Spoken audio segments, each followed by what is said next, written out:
Thank you, Peter. Thank you. First of all, declarations of interest.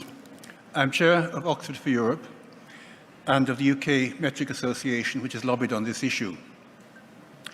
RB, I want to make an appeal to you, an appeal to common sense, democracy, and evidence-based decision-making. As you all know, BMA policy on Brexit has been very clear. 5 years ago at the RB, the BMA made a very clear declaration that Brexit was harmful. We've been proven right as time has moved on. Brexit is now a transparently failed experiment. The adverse effects on the health service are becoming clearer every day, and as you know, it's made a very huge contribution to the workforce crisis of which we've been hearing today. I would argue that Brexit is a solution in desperate search of a problem. Politicians still defending it have implicitly admitted as much by their increasing desperation in talking about the opportunities of Brexit. I would say Brexit opportunities is actually an oxymoron. Among the way in which these politicians have sought to capitalize on the so-called Brexit opportunities is the so-called retained EU Law Act as it is now. They have painted that as a bonfire of EU red tape. Now we know what red tape means. Safeguards for workers and healthcare, health and safety, etc. The bill was first proposed during the Truss government in September of last year. It's been pushed through against strong opposition from the legal profession, business, trade unions, and many others. And the opposition was very well founded indeed. When this motion was accepted for debate, the bill featured a presumption in favour of abolishing all so-called EU-derived legislation by the 31st of December this year. That covers 4,000 laws, and the areas involved are the ones named in the motion, among many others. Fortunately, our political masters have seen a modicum of common sense. They've been dragged kicking and screaming to modify the bill. The number of laws now to be summarily abolished has been reduced to 587. In debate in the Lords, eventually the attempts to amend it were dropped and the bill became law last Thursday. But there are still a number of things we shouldn't be complacent about, especially the powers given to ministers to modify or repeal EU law-derived laws solely on the basis that that's what they are. It remains the case that democratic accountability for ministerial actions is grossly inadequate. The sunset date has been changed, but nonetheless, what was a bonfire has been turned into a smouldering fire. We have major concerns about this. The reason why I'm appealing to RB for a clear declaration is that we believe this act is ideologically driven and badly thought through. We should oppose the concept that something is toxic just because it's linked to Europe.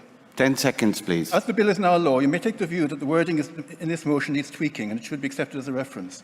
However, the principles still apply, and I hope that you will support this motion. I move. Thank you.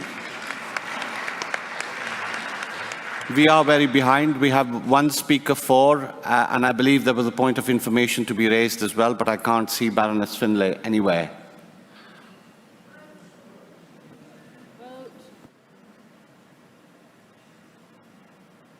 Do you want to make the point of information? From the mic at the floor, please.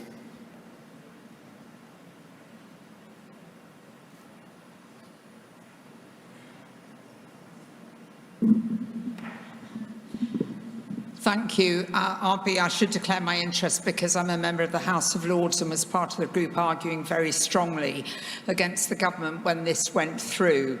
The point of information is it is now an act. It had royal assent on the 29th of June. The spirit of the motion is to be applauded, but there is now, we argued strongly for health and safety impacts, the section on workers' right, we won with a vote of 91 majority, which has resulted in the government giving a commitment to workers' rights on Hansard. And so I hope the BMA will be able to draw on that when workers' rights are under threat, because Hansard does have some legal status. And also, we argued about the health and safety impact.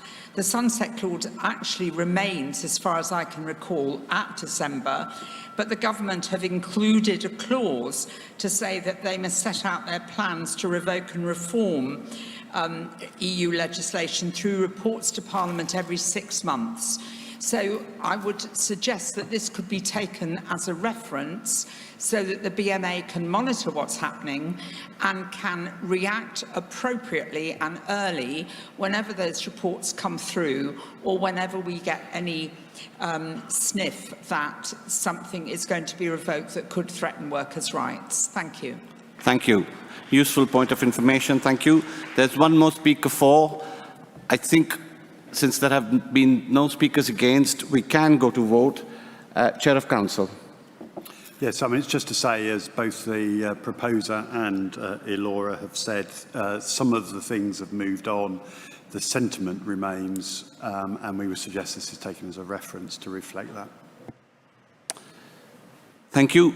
The proposer himself mentioned this would be a reference, so I presume, Peter, you have no objections to it being a reference? Okay, thank you. So we are now going to vote for motion 22 as a reference. Please use your buttons. 1 for yes, 2 for no, and 3 for abstain. Motion 22 as a reference.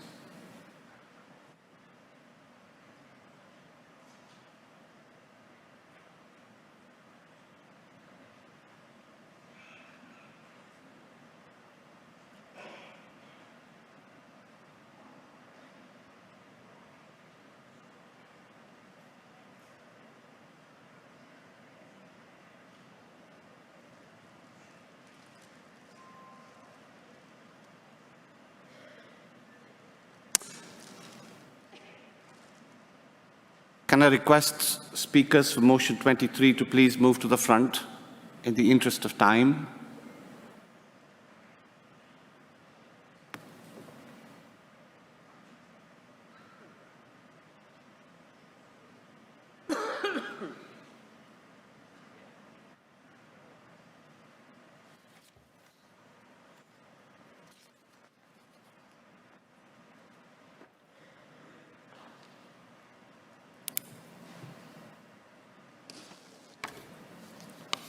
That is carried. Thank you. Moving on to motion 23.